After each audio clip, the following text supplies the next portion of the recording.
अस्सलामुअलैकुम नाज़रीन इकराम, रोशनी light channel की तरफ से आप सबको खुशामदीद। नाज़रीन इकराम, मेरी आज की वीडियो मोहम्मद फातिल और सुल्तानी ड्रामा सीरीज़ के बारे में है और आज की इस वीडियो में इसकी किस्त नंबर 25 पर तबसरा होगा और आने वाली किस्त जो कि किस्त नंबर 26 है तो उसके बारे में भी बात होगी। तो आइए चलते हैं आज की वीडियो की तरफ।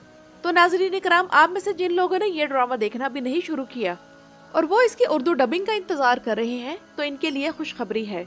Hello Pakistan, are you ready? I'm coming to your TV screens only on Green Entertainment with Fatih Al Sultani. So take care. Wait for us.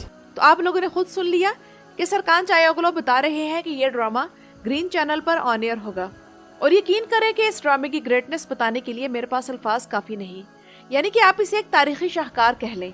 ये वो है कुछ ऐसी चीज़ जो इससे पहले हमने टर्किश सीरीज़ की तारीख में नहीं देखी और सबसे बढ़कर यह कि इसके सीज़न 1 में तुर्कों ने इसे कोई ख़ास अहमियत नहीं दी और सीज़न 2 में भी इसकी रेटिंग काफ़ी कम जा रही थी और मंगल के दिन रिलीज़ होने वाले ड्रामों में ये रेटिंग में कम था। लेकिन अब नाज़रीन इकराम, ये सीरीज़ इस सीज़न में बड़ा अच्छा जंप ले रही है। पिछले सीज़न में इस ड्रामे ने एक मुश्किल वक्त देखा, लेकिन ना तो अदाकारों ने अदाकारी जमकर करना छोड़ी और ना ही राइटर और डायरेक्टर ने हिम्मत हारी और नतीजा हमारे सामने है। इसी वजह से ये ड्रामा सीरीज़ एनातोलियन मीडिया अवार्ड्स की तरफ से साल की बेहतरीन सीरीज़ करार पाई है। तो नाज़रीन इकराम, अब सूरत हाल ये है कि दिमित्रियोस जल्द एक्सपोज होने वाला है जबकि मुस्तफ़ा एक्सपोज हो चुका है और यानूस के आने से कहानी मज़ीद शिद्दत इख्तियार कर जाएगी। और इस चीज़ की तो मैं कई बार तारीफ़ कर चुकी हूँ कि कौस्तांतिनिया की फतह की कहानी को दोनों तरफ से दिखाया जा रहा है, यानी उस्मानी और बाज़ंतीनियों दोनों वाली साइड से, कि उस्मानी किस तरह फतह के लिए मेहनत कर रहे हैं और बाज़ंतीनी अपने दिफा के लिए कितनी जान मार रहे हैं। जबकि महमद बज़दैक तो माइकल कोसेस को कुरुलुस्मान में नहीं ला रहे, लेकिन सुल्तान फाते के राइटर्स कोसे मिहाल के पड़पोते बातल बे को इस सीरीज में ले आए हैं। जिस तरह सुल्तान मलिक शाह हमारे दिलों का सुल्तान बन गया था, तो उस सीरीज के बाद सुल्तान के तौर पर सरकार चायोगलो की अदाकारी मुझे अप टू द मार्क लगी है। और पहले मैं मुस्तफ़ा के किरदार की तरफ आऊंगी। तो मुस्तफ़ा का राज खुलने का सबब बना है जानदारली, और जानदारली को इसहाक पाशा को मुस्तफ़ा का राज नहीं बताना चाहिए था और इसहाक पाशा को फरहत पाशा को नहीं बताना चाहिए था, यानी कि मुस्तफ़ा और सुल्तान इस तमाम तमाशी से बेखबर हैं। इसहाक पाशा की निस्बत कलंदर ज़्यादा चालाक है जो कि फरहत पाशा के जाल में नहीं आया, जबकि इसहाक पाशा की आदतें औरतों वाली हैं कि ज़ुबान पर काबू ना रखना और वो भी बोलकर फितना फैला देना जो नहीं बोलना चाहिए। उधर नोतारस दिमित्रियोस के सुल्तान फाते के हाथों जिंदा बच जाने के बाद और फिर सही सलामत कौस्तांतिनिया वापस आ जाने के बाद और फिर अंडरग्राउंड सुरंगों का राज खुलने पर दिमित्रियोस को शक की नज़र से देख रहा है। इसलिए दिमित्रियोस को जस्टिनियानी के साथ भेजा गया, तभी सारा मामला उलट हो गया। लेकिन इन सब की सज़ा हम फतह के बाद देखेंगे। फरहत पाशा वाला अदाकार जिस सीरीज में भी आता है नेगेटिव किरदार ही अदा करता है, लेकिन वैसे कहना पड़ेगा कि इस पर मनफी किरदार सूट करते हैं। जबकि एक किस्त के गैप के बाद हमें इस बार इस किस्त में हरम के सीन्स दिखा दिए गए और बहार खातून का खत भी सुल्तान के पास पहुंच गया। लोग कहते हैं कि सुल्तान फाते सीरीज में औरतों के सीन्स बहुत कम हैं और मद्दाहों की तरफ से ये गिला शिकवा मुसलसल सुनने में आ रहा था कि सुल्तान के हरम को क्यों नहीं दिखाया जा रहा। तो नाज़रीन इकराम, नोट करें कि अगर सुल्तान के हरम के सीन्स नहीं दिखाए जा रहे क्योंकि सुल्तान फाते फतह के लिए कौस्तांतिनिया की दीवारों के बाहर हैं, तो दूसरी तरफ बाज़ंतीनी साइड से जो औरतें हैं इनका सिनेरियो शामिल किया गया है, यानी कि नादिया और अना, और ये बेहतरीन अंदाज में चल रहा है। आने वाली किस्त में इस सिनेरियो में नई बात यह होगी कि नोतारस एना की शादी कॉन्स्टेंटिनोस से इसलिए करने की कोशिश करेगा ताकि अगर कॉन्स्टेंटिनोस को इस जंग के दौरान कुछ हो भी जाए तो तख्त नोतारस को मिल जाए, और ये काम भी वो रूम के भले की खातिर करना चाह रहा है। वैसे एना के किरदार की जब एंट्री हुई थी तो मुझे लगा था कि कॉन्स्टेंटिनोस को एना पसंद आ जाएगी, लेकिन हमें यही दिखाया गया है कि जिस तरह सुल्तान फाते अपने मकसद के साथ कमिटेड हैं और उनका पूरा फोकस कौस्तांतिनिया की फतह है, तो इसी तरह कॉन्स्टेंटिनोस की जिंदगी का मकसद भी अपनी सल्तनत को बचाना है और बाज़ंतीनी सल्तनत के उरूज को कायम दायम रखना है।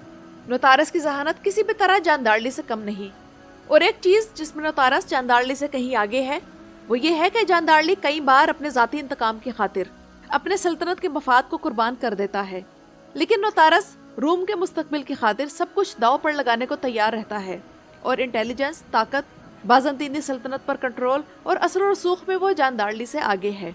और देखा जाए तो नोतारस इस वक्त उस्मानियों से एक स्टेप आगे है। उसी की वजह से अभी तक कौस्तांतिनिया बचा हुआ है, वरना जस्टिनियानी मारा जाता और दिमित्रियोस अपने प्लान पर आसानी से अमल कर लेता। जबकि बाली बे इस सीजन में अपने मिशंस में कुछ खास कामयाब नहीं जा रहे। और वैसे बाली बे का किरदार सुल्तान मुराद या सुल्तान फातेह के दौर में था भी नहीं, बल्कि सुल्तान सुलेमान के दौर में था। और याद करें कि बुराक ओज़वित ने हुर्रम सुल्तान में बाली बे का किरदार अदा किया था। देखा जाए तो बाली बे सीजन 1 और सीजन 2 में अब तक 2 मिशंस में नाकाम रहे हैं। और सीजन 1 में जो उन्हें मिशन दिया गया था उसमें नाकामी के जिम्मेदार बाली बे नहीं थे। तब जानदारली, बाज़ंतीनी और हमजा बे ने साजिश खेली थी और तब किंजी 2 ग्रुप्स में तकसीम हो गए थे। और सीजन 2 में देखा जाए तो बाली बे की असल नाकामी शाही तोप की हिफाजत ना कर पाना था। और यानोश के किरदार की एंट्री दोबारा होने वाली है। इसका असल नाम तारीख में यानोश जॉन हुनियादी था, एक मशहूर विलन जिसने सुल्तान मुराद दोइम और सुल्तान फातेह को टफ टाइम दिया था। जबकि आने वाली किस्त के ट्रेलर में जस्टिन यानी ने एक और तारीखी किरदार का नाम लिया है जिसका नाम यूहानस ग्रांट है और इसे जॉन ग्रांट भी कहा जाता है। यूहानस 1453 में कॉन्स्टेंटिनिया के ज़वाल के वक्त बाज़ंतीनी सल्तनत ने हायर किया था और ये जंगजू जस्टिन यानी के मातहत था। इसने ज़ेर ज़मीन सुरंगों की खुदाई के जरिए तुर्कों को कॉन्स्टेंटिनिया की दीवारों को नीचे से कमजोर करने या हमला करने से रोका। उस दौर के तारीखदानों ने इसे जर्मन बताया है, लेकिन एक नेटफ्लिक्स सीरीज जिसका नाम राइज ऑफ एम्पायर्स ऑटोमन्स है उसमें इसे स्कॉटिश दिखाया गया है।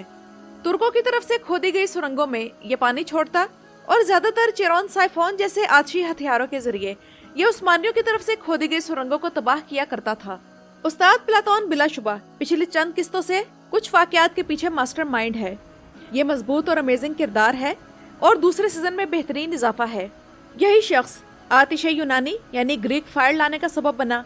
इसी ने एम्परर को पोप से सुलह करने पर कायल किया और इसी का एक जासूस फरद पाशा की सूरत में उस्मानी कैंप में है जिसकी मदद से मुस्तफा पकड़ा जा चुका है।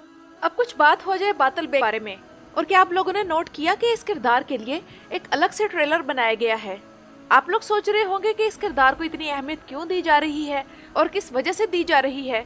तो नाज़रीन इकराम, मिखाइल ओगलो बातल बे अकिंजियों के एक स्पेशल यूनिट के सरदार थे और अकिंजियों के बहुत से खानदान तारीख में मशहूर हैं। मिसाल के तौर पर मिखाइल ओगलरी, एवरनोस ओगलरी, मलकुच ओगलरी, तिमूरताश ओगलरी और तुरहान ओगलरी। लेकिन इन खानदानों में मिखाइल ओगलरी खानदान सबसे ज्यादा मशहूर है। इसकी वजह यह है कि अब्दुल्ला मिखाइल गाजी उस्मान बे के हाथ पर मुसलमान हुए थे और उन्होंने अपनी पूरी जिंदगी और अपना पूरा खानदान उस्मानी सल्तनत की खिदमत के लिए वक्फ कर दिया था।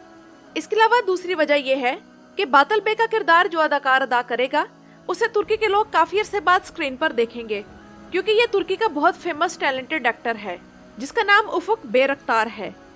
तो नाज़रीन इकराम, ये तो थी मेरी आज की वीडियो। अपनी राय का इजहार कमेंट्स में जरूर कीजिएगा।